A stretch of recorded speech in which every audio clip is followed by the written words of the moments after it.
Billionaire Gautam అదానికి shock. అదానిపై అమెరికాలో fraud, bribery case. వీటికి సంబంధించి భారత అధికారులకు $250 మిలియన్ లంచం ఇచ్చారన్న అభియోగాలు ఆయనపై ఉన్నాయి. లంచమిచ్చి అధికారులతో అబద్ధాలు చెప్పించారన్న ఫ్రాడ్ కేసు నమోదైంది.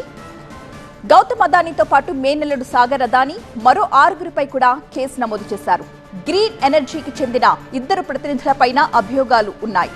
వారెంట్ జారీ చేసింది అమెరికా ఫెడరల్ కోర్టు. అమెరికాలో కేసు నమోదు కావడంతో అదానీ షేర్లన్నీ కుప్పకూలిపోయాయి. లోయర్ సర్క్యూట్లను తాకాయి అదానీ కంపెనీల షేర్స్. న్యూయార్క్ లో $multi-billion మోసంపై అభియోగాలు నమోదయ్యాయి. సోలార్ పవర్ కొనుగోళ్ల విషయంలో ఆరోపణలున్నాయి. అక్రమ స్టేట్మెంట్లతో ఇన్వెస్టర్లను మోసం చేశారన్న కేసు పెట్టారు. భారత అధికారులకు వివిధ రూపాల్లో వివిధ కారణాలతో $2,000 కోట్ల లంచమిచ్చారని ఆరోపణలు కూడా ఉన్నాయి. బ్రూక్లిన్లోని ఫెడరల్ కోర్టు నుంచి వారెంట్ జారీ అయింది.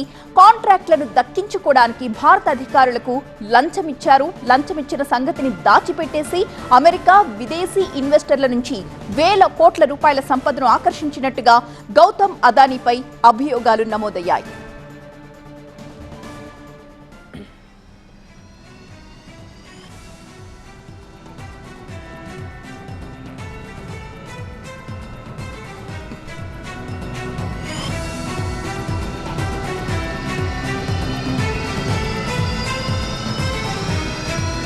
న్యూస్ రూమ్ నుంచి మా అసోసియేట్ ఎడిటర్ సుకుమార్ మనకి లైవ్ లో జాయిన్ అవుతున్నారు మరింత ఇన్ఫర్మేషన్ అందించడానికి. సుకుమార్, అమెరికా లాంటి అగ్రరాజ్యాల్లో ఆర్థిక నేరాలకి చాలా కఠినమైన శిక్షలు ఉంటాయి. మరేంటి తదుపరి పరిణామాలు ఎలా ఉండబోతున్నాయి?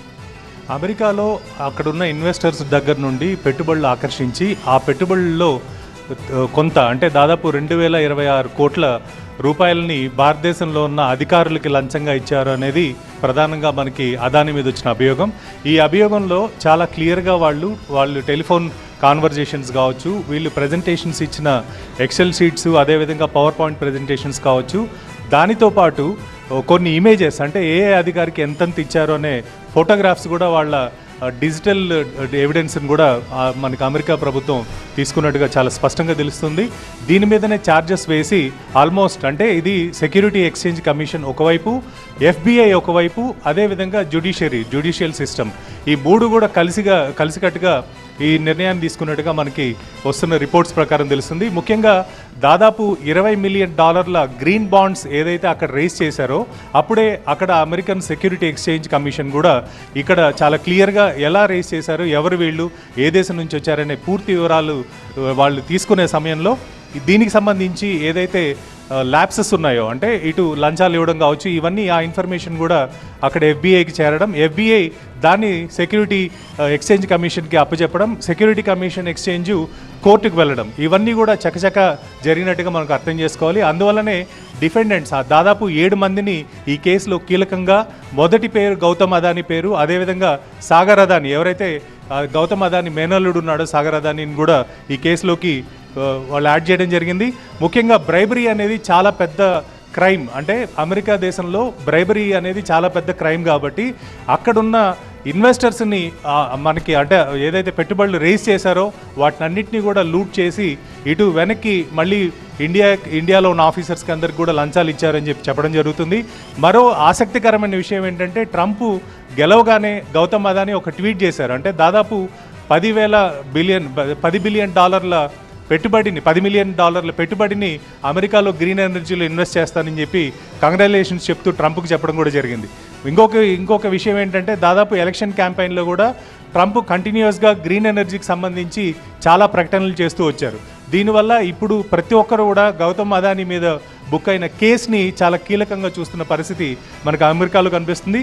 అదే కాకుండా ఏదైతే ప్రతి సంవత్సరం ఈ పెట్టుబడి మీద వచ్చే ఆదాయం ఏదైతే ఉందో అది కూడా భారీ ఎత్తున ఉంటుంది కాబట్టి దానికి సంబంధించి అంటే భారతదేశంలో పెట్టుబడులు, భారతదేశంలో భారత ప్రభుత్వం ఏదైతే సోలార్ ఎనర్జీని ప్రమోట్ చేస్తుందో దానికి సంబంధించిన పెట్టుబడుల్లో ఈ డబ్బులు మేము ఇన్వెస్ట్ చేస్తామని చెప్పి అమెరికన్ ఇన్వెస్టర్ల దగ్గర నుండి డబ్బులు రేజ్ చేయడం, ఇదే కాకుండా ఇక్కడికి వచ్చిన తర్వాత అంటే భారతదేశంలోకి ఆ పెట్టుబడులు వచ్చిన తర్వాత ఆర్డర్స్ కోసం ఈ లంచాలు ఇచ్చారు అనేది కూడా వాళ్ళ అభియోగంలో చాలా క్లియర్గా చెప్పడం జరిగింది. అంటే దీన్ని బట్టి చూస్తే మనకి ఇప్పటివరకు ప్రపంచంలో జరిగిన ఎనర్జీ స్కామ్స్ లో షేర్ మార్కెట్ల మీద దీని ప్రభావం స్టార్ట్ అయినట్టుగా కనిపిస్తోంది. ఎలా ఉండే పరిణామాలు ఎలా ఉండబోతున్నాయి అనుకోవచ్చు share market? Almost Adani enterprises కావచ్చు, అదానీ పోర్ట్స్ కావచ్చు, అదానీ గ్రీన్ ఎనర్జీ కావచ్చు, అదానీ ఎనర్జీ కావచ్చు, ప్రతి షేర్ కూడా దాదాపు 20% అంటే లోయర్ సర్క్యూట్స్ మనకి టచ్ అయిన పరిస్థితి కనిపిస్తుంది.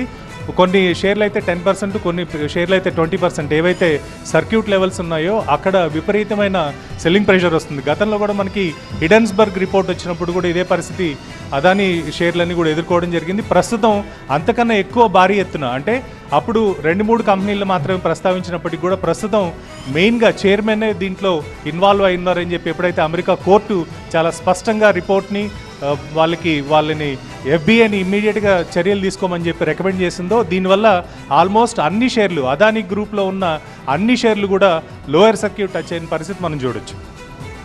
రైట్ సుకుమార్.